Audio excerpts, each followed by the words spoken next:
I've been looking for a house with no walls or no whispers, no hiding places, no secret sister.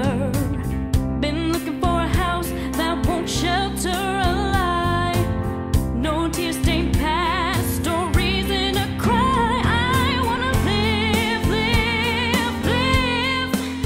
in a house of light. This is Empowering Women Everywhere, and I am your host, Nan Gill, and today our guest is Irene Gutmann. She is a purpose coach and a marketing consultant. Hi, how are you, Irene? I'm good. Thanks for having me today. Well, thank you for coming, and I'm sure everybody wants to know exactly what a purpose coach is and what you actually do and how you help people. Okay, so I really, of all the things I've done in my life, and I've been in the people field for so many years, purpose is the most important thing to me. I just love it. And when I say purpose, I'm referring to life purpose, some type of work that we were made to do. According to your own beliefs, it could be a divine purpose. But when people uncover what that is for them, and it's often different than what they think. When they uncover what is most purposeful for them in their life, it's just such a great awakening. We do a million things in our lives to be happy and successful, right, but we rarely talk about purpose. And when we uncover that and then bring that into our lives in some way, it is so incredibly powerful. It just brings such real energy and joy and excitement and fun, and people kind of lighten up because they're having fun, and they know they're doing something that's deeply satisfying and rewarding. Right. And when you're hitting the right notes, it's easy to laugh more and be more light because you're really taking care of that inner craving. Now, do you have to be a certain age to be looking for this, or is it for anyone? It's for anyone, but it's easier when you're older, because one of the ways we uncover purpose, one of the more surface, there's a couple different processes that I use. The easier process kind of goes by looking at life experiences and examining those. So if you're only 20 years old, you may not have had life experiences that hit on your purpose notes. Okay. Hopefully you have, but maybe you haven't. So when you're in your 40s or 50s, you've had a lot of different experiences, and when you start really looking at them at a deeper level, you can pull out themes that give clues to purpose. So it's a little bit easier. So what you do is you help people find out what their true purpose in life is. Yes, yes. And some people want to know about it at a more surface level, and we sleuth out themes, and we decide what you need in your life to be most purposeful. And then you decide on work. You could come up with a list of different types of work you could do, or personal life projects, or volunteer work. And some people want to change a job, and some people just want to bring more purpose into their job. So let's say your purpose is to work with young people, and you're in corporate America, and you're thinking, oh, forget it, I'm not even close to working with young people. Well, you can do something in a church or synagogue, or maybe you want to start a mentoring program or an internship program at work. There are ways to bring purpose into your life, and it's not just one way. And then there's a deeper process where you actually connect people to their divine source and clear away all the barriers, and we have plenty that get in the way. Clear all that out and have a conversation with a divine source, and ask questions directly. That's a deeper process, and it's more intense, but it's beautiful. They're both What kind of barriers do you find when you're working with people? I would say the biggest barriers to purpose is that people think if their work aligns with purpose, they're going to be living under a bridge, basically. I really think that's a common fear. I've experienced it myself. Does purpose pay the bills? And it depends. If you're working in a job that could be like a job that's not fulfilling. My slang would be a soul-sucking job, but something that's doing very little for you, and it's draining, and you're feeling kind of burnt out. You may fantasize about purpose, but feel like, well, I have to pay the bills. Right. Some people will leave a corporate job and start a business, but if they're not willing to embrace the business aspects of that work, right, then they may not be very successful, even though they're really good at the skill of the business. And if it's really something that they enjoy. Right. They love the work, but you also have to run your business, and you have to be willing to market it. Right. And that's how I got into marketing too, because people need to make money doing their purpose. And I'm all about being on purpose, but being, it needs to be practical at the same time. It shouldn't just be up here. You may have to do some deep exploration, but then you want to apply it to your life in a practical way that really works. Now, when you apply it and you start working towards purpose, whether it's in a business that you've started or if it's just something that you're doing within your job, like you talked about getting interns involved if your real purpose is to work with young adults, does that change the game plan for you? I think when people get a taste of purpose, then sometimes they want to do more. Like, let's say, so your purpose wouldn't be like just working with the young adults. There's probably some aspect of that, and it could be to show them, improve their self-esteem, or to show them a career path or something aspect of that. And you want to make sure what you bring in hits that note for you. So maybe you get a taste of it and say, you know what, I love this. I want more. Right. And then maybe a career change might come down the road, maybe a couple years down the road. Some people get excited and just dive in head first. I'm personally not that brave. But I think I like to prepare a little bit more. But, it could also be, like I worked with a dental hygienist one year, and she wanted to work with young women, young adult women in late teens, early, 20s. And she wasn't prepared to leave her job. It had benefits. She was a single parent.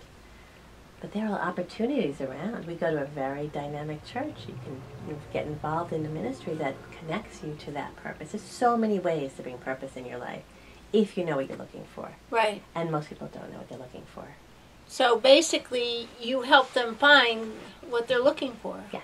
And what their purpose is. What methods do you use? What are some of the methods that you use? I have two. And the first one is a pen and paper exercise that I have the person do. And then I take them through a process. So maybe they've written down 6 answers, and for each answer I take them through a process. I go deeper and deeper and deeper. Just questions. I ask questions. Right. Until we get to the theme of that purpose. Mm-hmm. The theme of that, why was this so special? What was it about that? It wasn't just that I liked my job. What was it about that job? Right. I'll give you an example.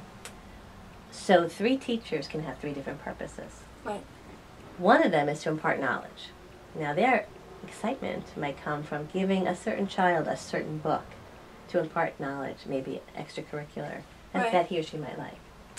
Another teacher's purpose might be to grow young people into leaders for future generations.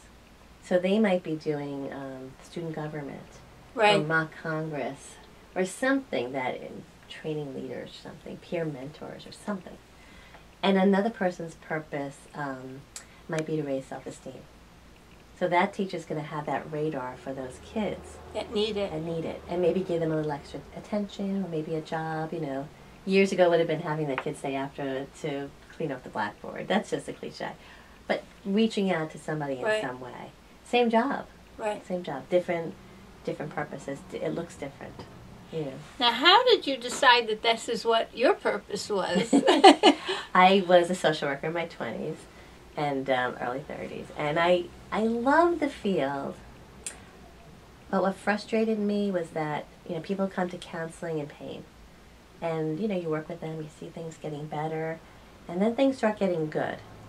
And they leave counseling. Right. And I was just like, wait, no, we're just getting started here. Right. Like, to me, okay is never good enough. I wanted people to have an amazing life.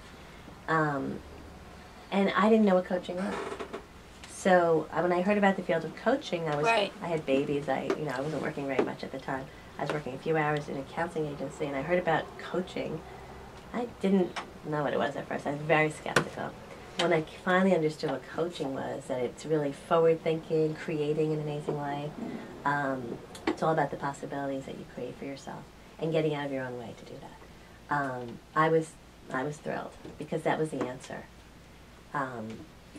And through the coaching, I took my coach training, and then I took a life purpose class. Where did you do your training for coaching? I did Mentor Coach, which was a program for people who already were clinicians in some way.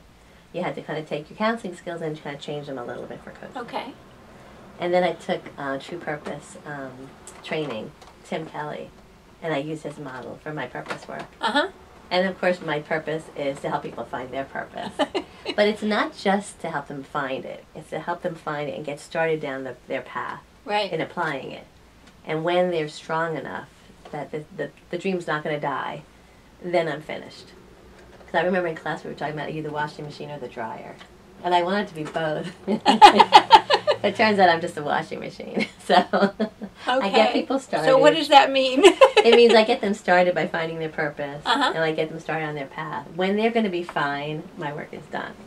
I'm not going to stay the whole journey with them. Maybe Okay. they may hire somebody else if they need a mentor after that. Okay. But I get them started. So. Okay, got it. So it would have been fun. So, what are some of the successes that you've had?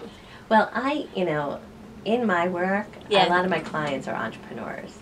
So I'm using purpose, but they love their work.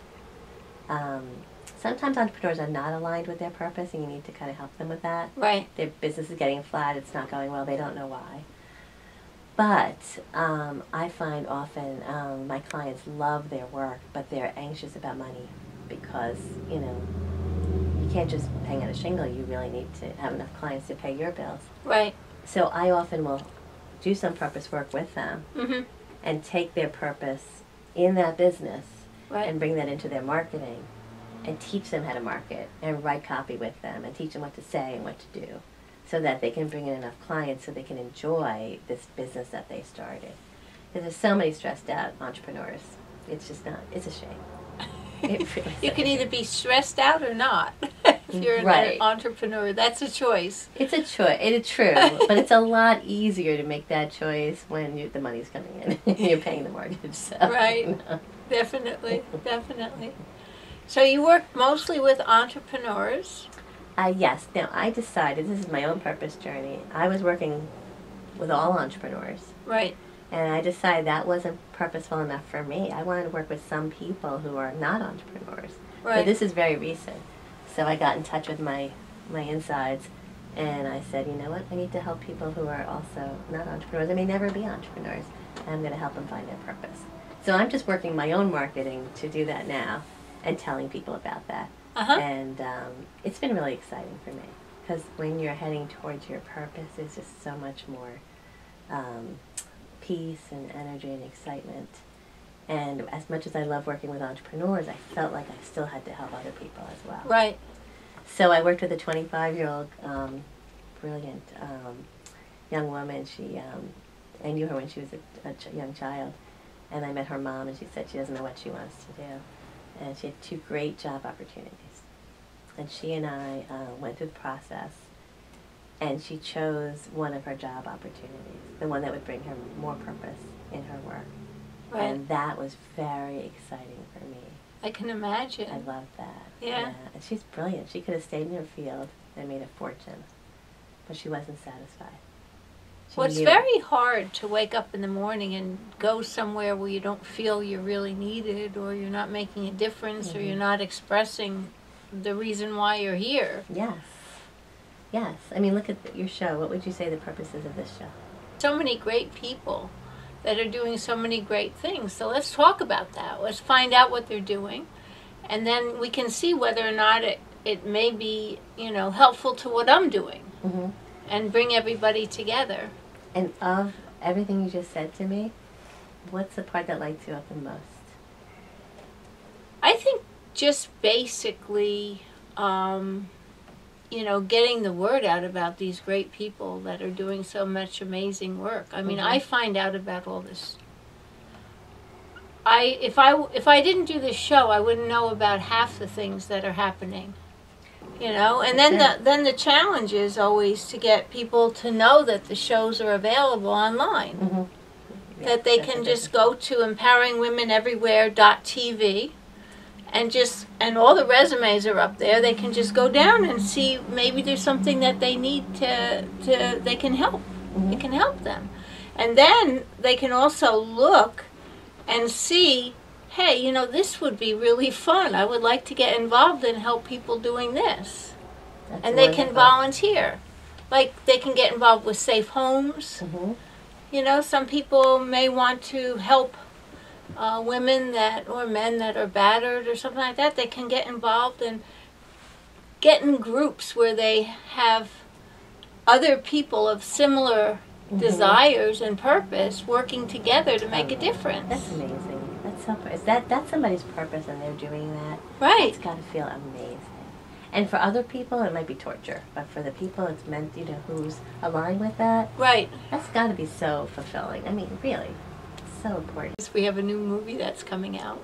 Wow. So. Talented and doing So. But it's really a great movie, Collar. So it's going to be. I'm so excited. Can I ask you about it? Sure. It's okay? Are you going to interview me? I'm I sorry. guess. Maybe I should This shut is what she is. She's, see how it works? She gets you to open up and talk about your purpose. I'm always fascinated. Her purpose by is why to get people your do what purpose they out do. there. I can't help it. I just, to me, it's so inspiring. Yeah. You know, to hear why people do things that they love. Well, there's a million Yeah. reasons why we did Collar.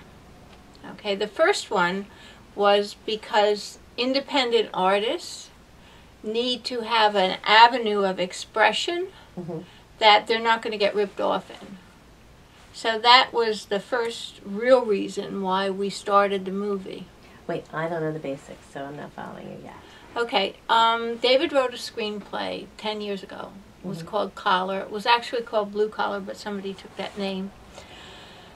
And it was about a police detective who was about to retire, who wanted to, you know, his ego wanted to have him solve certain crime that was going on in the community before he retired. And it was, there was, you know, some drugs that were being sold, and there was some, you know, teenage prostitution and this kind of stuff. And he wanted to get to the bottom of it before he retired. So he got involved in a bad drug bust. And we made this movie initially, we shot it like 7 years ago. Because we wanted to, besides making a vehicle for artists to get their work out, and then the ability to open up that avenue for young artists or artists where they could get paid adequately for their work, David saw a situation that he felt was going to blow up, and we needed to talk about it before it blew up. And that was about the difficulty between minorities and the police force.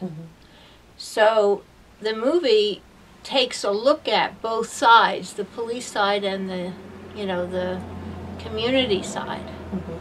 So he gets involved in a bad drug bust. He ends up shooting a black kid who happens to be the pride of the community and his son's best friend. Wow.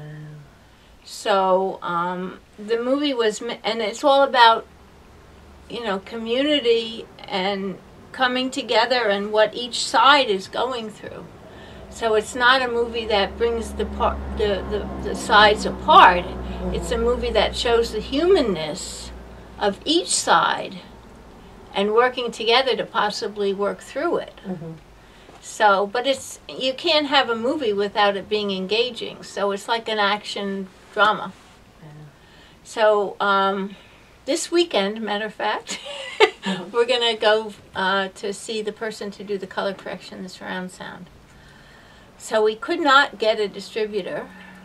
Hollywood said nobody would be interested in it, and now everybody's interested in it. I was gonna say, yeah. We were ahead of the time. Yeah. But that usually happens because we shot it 7 years ago, but David wrote the story 10 years ago. And he saw the you know, what we were coming to.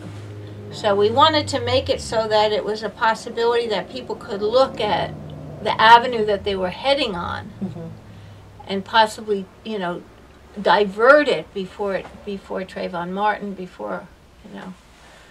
So now the movie needs to get out because there needs to be healing.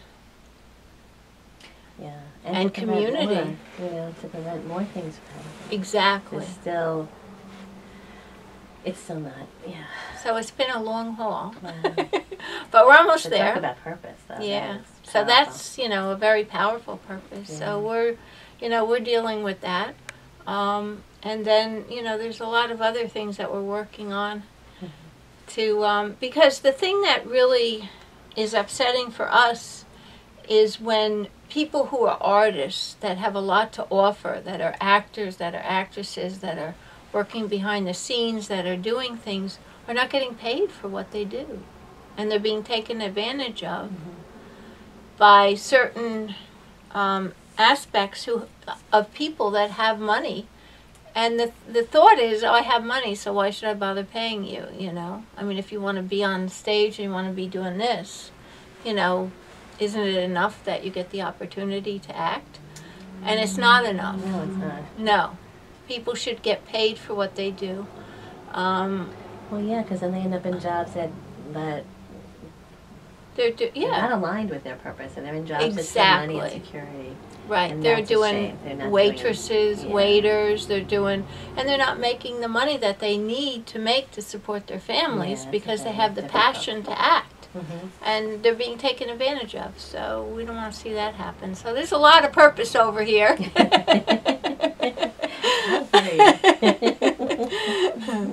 So when you work with someone, okay, you turn the purpose into marketing. I'm interested in finding out how that goes. Well, I do that for my entrepreneurs, so I had to do it for myself too, because when I was a social worker, you know, you get hired by an agency and they give you a paycheck. It may not be a high paycheck, but they give you a paycheck. And when you're a coach, you're in your own business. There are no agencies you can go to be hired as a coach. Right. So that was a wake-up call for me, because I was a social worker. We didn't do marketing. We didn't do business. Right. We were like, we thought we were all above all that. I really was never interested in business. And then I became a coach, and I wasn't getting a lot of clients because I didn't want to market. And how was that transition for you? Well, it was exciting because my coaching classmates were amazing. But once we got finished with the training, we were in effect our own business. Right. So I had to learn sales and marketing, and I didn't learn it right away. I struggled, and then I took courses. I was afraid to spend any money on it because I wasn't making much yet, which was a big mistake because you have to invest to get, you know, like I would have built up my practice faster had I invested back then. But anyway, so I made that mistake. And then I finally took on marketing, and I learned it, and I took courses, and I hired mentors, and I learned how to, what it was all about, and I learned how much psychology is in marketing, and how much integrity can be in marketing.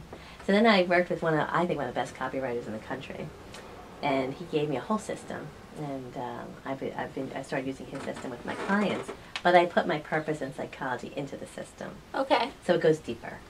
And I like it, and I like marketing now. I enjoy it. I write with my clients. I write for the brochures and the websites. I teach them what to say. If they give me a talk, I help them give a talk in such a way so people really understand their work. I might hire them. It's a lot of fun, and I didn't know I would ever like this. I was as surprised as anybody else that a social worker would be doing marketing. But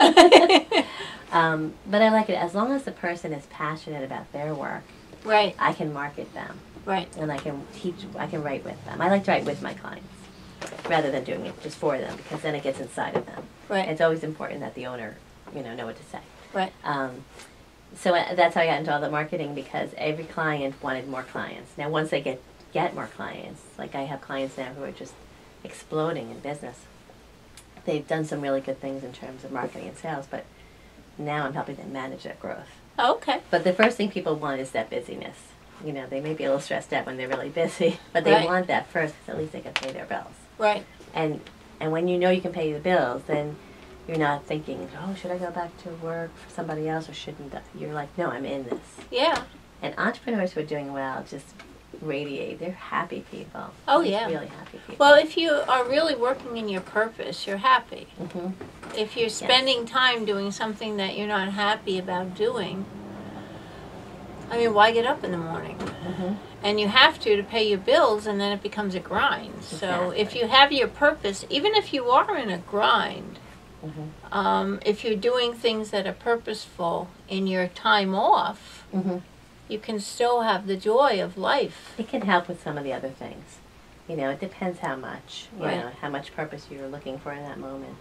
But it can certainly help to bring, liven up something in your personal life. It's like therapy that you don't have to pay for, you know. Right. You're doing volunteer work, perhaps, you know, but it's doing something for you. I mean, I personally would do my work if I didn't get paid for it. I certainly charge for my work. But when I wake up on a Monday morning and I think about my schedule for that day, if I have at least 2 clients, I'm so happy. Just Right. so happy because I love my work. You know, Cool. it's really nice to wake up on a Monday morning and be excited about going to work. Now, if somebody wanted to get in touch with you, to, you know, find out about whether or not this might be a good thing for them, how would they contact you? Well, my number is 845-729-5173. 845-729-5173. And I'm changing my email because I'm rebranding. But my current email is Irene@eaglebusinessbuilding.com. So eagle like the bird. Okay. Business building. Because I like to think that when you're on purpose and you're successful, you're soaring like an eagle. So Soaring like an eagle. And that's my little, you know, fluffy part of it. So, now, do you offer any kind of free consultation? yes, I do. Oh, you do. So you can call and make an appointment for a free consultation? Oh, sure, because we need to look at the marketing, you know, so like I'm meeting a client soon in Manhattan, and I said, you know, bring me up to 3 pieces. Let's look at where you're at and see what you need. Okay, so And, you actually cover the whole area. You're down in Manhattan, you're up in Orange County, you're Rockland, Yes, I have a client in Westchester. D.C. right now, Okay. and we meet on Zoom so we can see each other, and we share the screen because we're writing her website and some of her elevator pitches and all that Cool. stuff. So yeah, that's fun too. Yeah. It's nice. It's nice with technology that you can actually still see people and interact with them. So if there was one thing that you would want to tell everyone, what would One that thing be? I think I want to say, not to get so tripped up about purpose, to know that it's not as complicated as you might think, Okay. and that there are varying ways to do purpose, aligned activities or jobs, ways to bring it into your life. But not to think it's too way up there or too airy-fairy to take seriously. And to just really notice in your life when you're lit up, to know that's possible for you, to really know it's possible for you. I think a lot of people think it's a luxury and not, you know, not a necessity. I think of it more as a necessity. So, Oh, I can imagine you have to have purpose, otherwise why get up in the morning? well, I think most people are not connected to purpose. You see a lot of unhappy people working in jobs because they're safe and secure. I think as entrepreneurs, we see more people who are lit up in their purpose. Right. And, you know, so then the challenge, like I said, becomes making a living at it. But I want people to know it's accessible for them. And there are practical ways to bring it into your life. You don't have to, you know, quit your job and live in a yurt or something. You know? Although I don't think that's a bad idea. Yeah, it could be fun. It would be fun. For a change, anyway. But what would I do with all my clothes? That's my concern. Trade him in for a different kind of outfit. So anyway, if you want to get in touch with Irene, just give her a call at, 845-729-5173. and thank you so much. Thank you. This was wonderful. I really enjoyed I had a good this. time too. Yes. And everybody, so come on, find out what other shows we have on our website now that you've found out we have so many, and find out if anything is towards your purpose and what you want to get involved in life. And thank you so much. Thank you.